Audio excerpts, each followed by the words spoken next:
The certificate scandal involving a former Minister of Innovation, Science and Technology, Uche Nnaji, which led to his resignation, has continued to trigger fresh debate about the integrity of academic oversight and ministerial vetting in Nigeria.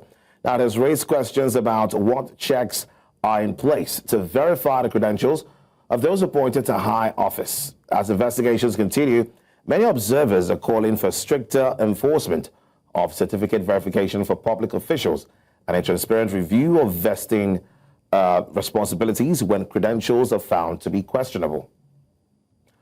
Now, to help put this into perspective, we're joined by former Assistant Director, Department of State Services, Mr. Dennis Amachree. Thank you so much, Mr. Amachree, for joining. Can you walk us through the standard DSS vetting process for individuals nominated for ministerial or other public offices? Okay, thank you very much for having me. This process is a very, very standard process all over the world for the intelligence agency of any country to go into the background of vet, all government appointees, especially those who are going to hold sensitive or very high positions. But that has been done, and the agency responsible for that is the DSS.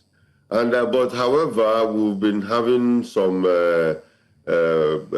problem. I think it's a process failure. Otherwise, the real process is if the government want to appoint anybody, they will send the list or the name of the person to the DSS. The DSS will take up the responsibility of vetting that person by looking into the background of the person, and that will include academic, family background, financial background, and all kinds of variables that they're going to look at. And then, of course, at the end of the day, they will write a report to the requesting authority.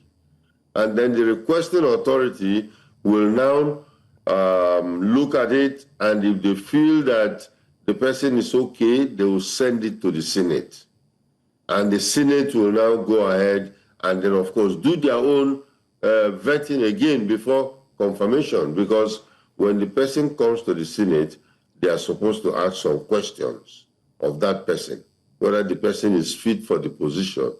But I think what I've observed here is people come and then they bow and go, especially if they belong to the ruling party, and all parties do that. So they will bow and go. So the process has not been very, very clear. That's why sometimes you have people who have faulty certificates, to sneak into the system.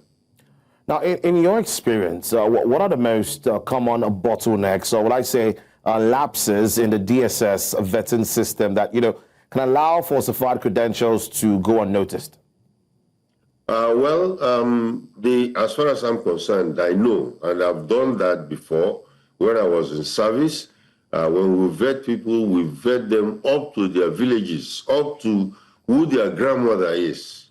But the point is that after they finish vetting, there are three major issues that we face. Three major issues. And one of it is that sometimes the political leadership will just appoint somebody without the DSS knowing about it. And sometimes it is after they've appointed them, then they call on the DSS to come and then do a background check on them. Then sometimes it is on short notice. You bring a list to the DSS maybe around Thursday, and then they are going to be appointed on Monday. That is not enough time to do it, And then, of course, majorly and very, very most importantly is that when the DSS writes their report to give to the political leadership does not have to accept it, because there are considerations that takes place. Either the person is from their political party, or the person is from a state that has not been appointed before. There are other criteria that the political leadership will now have. But on a standard basis, I think they believe that when that report comes, then the political leadership should follow the report of the security agencies so that you don't have people who are either against national security or people who forge certificates to get into government. Now, I've heard you talk about the fact that, when even if the DSS, carry out their own investigation, they're supposed to report to the legislative arm of government to also do theirs. As regards this particular former minister, of course, was now resigned, Mr. Uche Nnaji, who would you say has the bulk of the blame right now between the DSS and the National Assembly? Well, I don't know what actually happened, but I can tell you that depending on these three criteria I gave you, either it went to the DSS before they appointed him, or it didn't go at all, or it was on short notice, so a full vetting process was not taking place, did not take place, or three, there might be political consideration. They will say, oh, he's from Southeast, so why don't we just appoint him? And there are other considerations like that. But I think the buck stops on the table of the political leadership. All right, before I let you go, I'll just ask you, how often are, revetting or even background check updates performed on sitting officials, if at all? Always.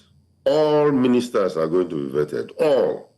Even senators, before they run, sometimes the party will send their names to the DSS. But what is going on in our country, whereby there are other considerations, and of course,